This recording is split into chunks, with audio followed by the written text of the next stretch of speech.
Ayan guys, luto tayo ng simple na adobong manok para breakfast ni Daddy kasi may lagnat si Daddy. After ng dialysis kagabi at kahapon, may lagnat na siya pag uwi hanggang kagabi.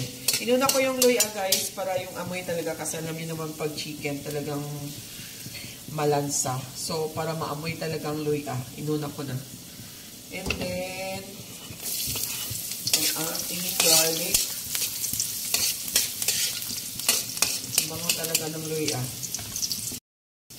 Yan, sunod na natin yung ating onion.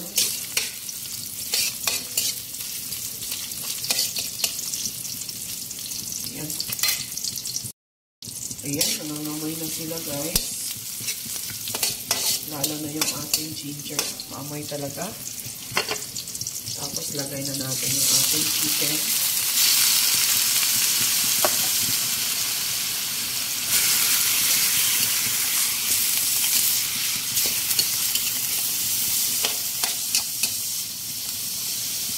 Takpan muna natin ang ganyan para mababat na sa kanyang ginger na pangtanggal sa lansa. Lalagay na po tayo ng paminta.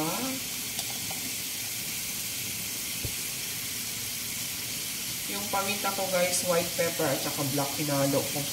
Kasi mas malasa daw.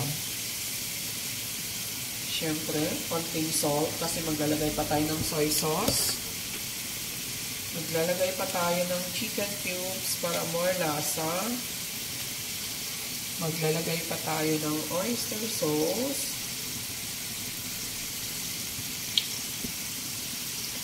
Oyster sauce natin guys. And maglalagay pa tayo ng soy sauce natin. Para sa colorful. Ayan. And then, lagyan din natin siya ng chili flakes para mas malasa at masarap. Okay? Saute natin siya sa bread. Huwag yun na itong lagyan ng tubig guys kasi pag ang chicken talaga na defrost galing sa ref, magtutubig pa din. Kahit defrosted na siya. Ayan, iwan muna natin yan para mag-concentrate lalo. So, ayan na siya. Saute-saute na lang natin to kasi nandiyan na lahat yung ating inilagay na pangpalasa. Miley egg.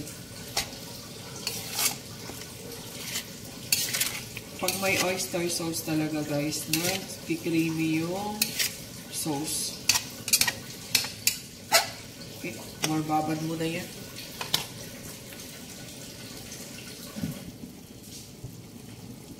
Nagtutubig na. Lagyan natin ng dahon ng paminta.